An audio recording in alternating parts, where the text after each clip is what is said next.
जय श्री श्याम। आज हम सुनेंगे माता सबरी की कथा। बात भगवान राम के जन्म से पहले की है, जब भील आदिवासी कबीले के मुखिया अज के घर बेटी पैदा हुई। उसका एक नाम सरमणा और दूसरा नाम सबरी रखा गया। सबरी की माँ इंदुमती उसे खूब प्यार करती थी। बचपन से ही सबरी पशु पक्षियों की भाषा समझकर उनसे बातें करती और जब सबरी की माँ उसे देखती तो उन्हें कुछ भी समझ नहीं आता। कुछ समय बाद एक पंडित ने सबरी के परिवार को बताया कि वो आगे चलकर सन्यासी बन सकती है। इस बात का पता चलते ही सबरी के पिता ने उसका रिश्ता तय कर दिया। जैसे ही शादी का दिन नज़दीक आया, सबरी के घर वालों ने खूब सारी बकरियां और अन्य जानवर घर के पास लाकर बांध दिए।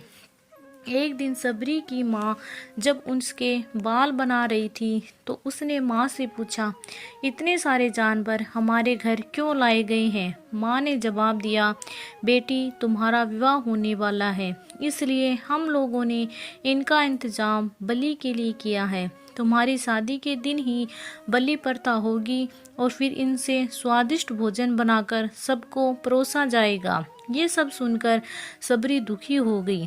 काफ़ी देर तक सबरी ने उन जानवरों को आज़ाद कराने के बारे में सोचा।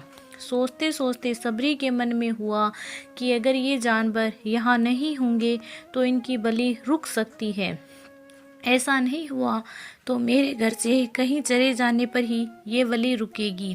जब मैं ही नहीं रहूंगी तब ना विवाह होगा और ना ही बलि प्रथा। इससे मासूम जानवर बच जाएंगे। इसी के साथ जानवरों को रखी गई जगह पर सबरी पहुंची। उसने सोचा कि उन्हें खोल देती हूँ, लेकिन वो ऐसा नहीं कर पाई। उसके बाद सबरी जंगल की तरफ भागने लगी। भागते भागते सबरी ऋषिमुख पर्वत पर पहुंच गई।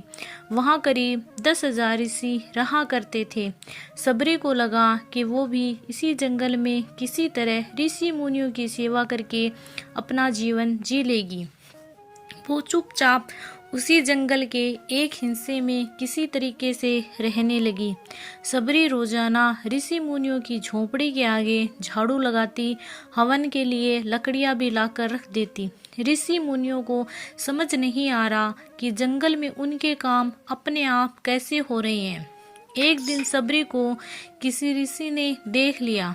उसे देखते ही उसका परिचय पूछा। जैसे ही सबरी ने बताया कि वो भील आदिवासी परिवार से संबंध रखती है तो उसे ऋषियों ने खूब डांट लगाई। सबरी को इस बात का बिल्कुल भी नहीं पता था कि उसकी जाति छोटी है और उसे ऋषियों द्वारा जाति की वजह से अपमान सहन करना पड़ेगा। इतना सब होने के बाद भी सबरी हर ऋषि मुनि के दरवाजे पर पहुंचती और उनके आंगन में झाड़ू लगाकर उनसे गुरु दीक्षा देने के लिए कहती। हर कोई सबरी को उसकी जाति की वजह से अपने आश्रम से भगा देता। ऐसा होते होते काफ़ी समय बीत गया। उसके बाद सबरी मतंग ऋषि की कुटिया में पहुंची। वहां पहुंचकर मतंग ऋषि को सबरी ने बताया कि वो उनसे गुरु दीक्षा लेना चाहती है। उन्होंने खुशी खुशी उसे अपने गुरुकुल में रहने दिया और भगवान से जुड़ा ज्ञान देते रही। सबरी ने भी अपने गुरु मतंग ऋषि की सेवा करने में कोई कसर नहीं छोड़ी। वो गुरुकुल के सारे काम करती थी। सबरी से खुश होकर मतंग ऋषि ने उसे अपनी बेटी मान लिया। समय के साथ मतंग ऋषि का शरीर बूढ़ा हो गया। उन्होंने एक दिन सबरी को अपने पास बुलाया और कहा, बेटी मैं अपना देह त्यागना चाह रहा हूँ। बहुत साल हो गए इस शरीर में रहते रहते। सबरी ने दुखी मन से कहा, आपके ही सहारे मैं इस जंगल में रह पाई हूँ। आप ही चले जाएंगे तो मैं जीकर क्या करूँगी? आप अपने संग मुझे भी ले जाइए, मैं भी देह त्याग दूंगी। मतंग ऋषि ने जवाब दिया, बेटी तुम्हें चिंता करने की जरूरत नहीं है। राम तुम्हारी चिंता करेंगे और ध्यान भी रखेंगे। सबरी ने राम का नाम सुनने के बाद पूछा, वो कौन है और उन्हें मैं किस तरीके से ढूंढूंगी। मतंग ऋषि ने बताया, राम कोई और नहीं भगवान है। वो तुम्हें सारे अच्छे कर्मों का फल देंगे। तुम्हें उन्हें ढूंढने की कोई जरूरत नहीं है। वो एक दिन खुद तुम्हें खोजते हुए इस कुटिया में आएंगी और तुम्हें उनके हाथों ही मोक्ष मिलेगा। तब तक तुम इसी आश्रम में रहो। इतना कहते ही मतंग ऋषि ने अपना शरीर त्याग दिया। सबरी के मन में मतंग ऋषि के जाने के बाद से एक ही बात थी कि भगवान राम स्वयं उनसे मिलने आएंगे। वो रोज भगवान राम से मिलने के लिए बाग से अच्छे अच्छे फूल लाकर पूरा आश्रम सजाती और भगवान के लिए बेर तोड़ कर लाती। भगवान के लिए बेर चुनते हुए सबरी उन्हें चख लेती ताकि भगवान वो सिर्फ मीठे बेर ही दे। रोजाना सबरी इसी तरह भगवान के दर्शन की आस में फूल और बेर इकट्ठा करती रहती। इसी तरह इंतजार में कई साल बीत गए। सबरी का शरीर एकदम वृद्ध हो गया। एक दिन आश्रम के पास ही तालाब में सबरी पानी लेने गई। तभी पास के ही एक ऋषि ने उसे अछूत कहते हुए वहां से भागने के लिए कहा और एक पत्थर मार दिया। वो पत्थर जब सबरी को लगा तो उसे चोट लगी और खून बहने लगा। बहते हुए खून की एक बूंद उसी के तालाब के पानी में गिर गई। तभी पूरा तालाब का पानी खून में बदल गया।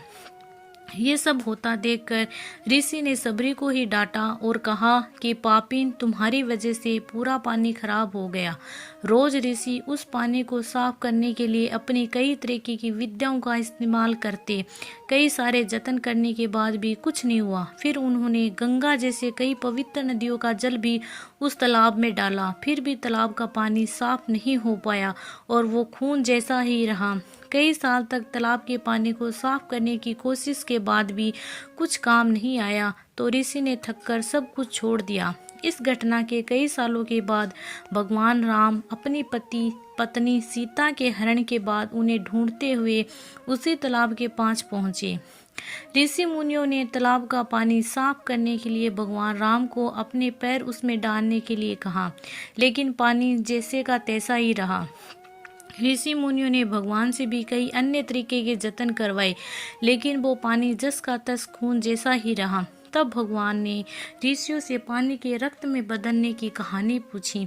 तब ऋषि ने सबरी को पत्थर मारने वाली सारी बात बता दी। उसके बाद कहा कि वो महिला ही अपवित्र है, छोटी जात की है, इसलिए ये सब हुआ। उसी वक्त भगवान राम ने कहा, ये सब आप लोगों के खराब वचनों से हुआ है।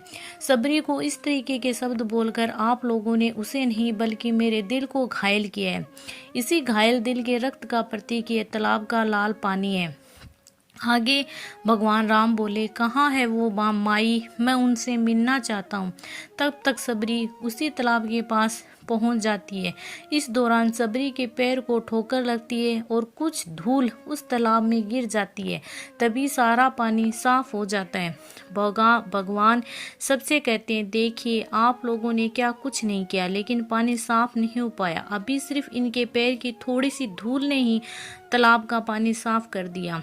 भगवान राम को सबरी पहचान चुकी थी। उन्हें प्रणाम करके सबरी ने कहा, भगवान आप मेरे साथ मेरी कुटिया में चलिए। भगवान भी खुशी खुशी सबरी के पास चल पड़े। फूलों से सबरी ने भगवान राम का स्वागत किया और वो सीधे बेर तोड़ने के लिए भाग गई। चक चक कर उनके लिए बेर लाई। उन्होंने बड़े ही प्यार से भगवान राम और उनके भाई लक्ष्मण को बेर दिए। भगवान राम ने भी उतने ही प्यार से उन बेर को खाना शुरू किया। तभी बेर देखकर मुंह बनाते हुए लक्ष्मण ने कहा, भैया ये बेर जूठे हैं, इन्हें आप कैसे खा सकते हो। भगवान ने जवाब दिया, लक्ष्मण ये जूठे नहीं हैं बल्कि बहुत मीठे हैं। सबरी माई हम सब के लिए ये बहुत प्यार से तोड़ कर लाई है। इतना कहकर भगवान राम प्यार से उन बेर को खाने लगे। भगवान ने जाते हुए सबरी माई से कहा, आप मुझसे जो चाहो वो मांग सकती हो। सबरी ने उन्हें कहा, मतंग ऋषि के कहने पर मैं आज तक सिर्फ आपके दर्शन करने के लिए ही जी रही थी। अब आप मुझे मोक्ष प्रदान कीजिए। मैं अपना शरीर आपके सामने ही त्यागना चाहती हूँ। उसी वक्त सबरी ने अपना शरीर त्याग दिया। भगवान राम ने अपने हाथों से उनका अंतिम संस्कार किया और सीता माँ की खोज में आगे बढ़ गए। इस तरह से ऋषि मतंग की बात सच साबित हुई और सबरी को भगवान राम के दर्शन भी हुई।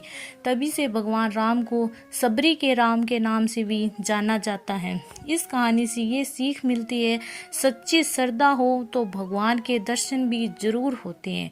बोलो भगवान श्री राम की जय हो।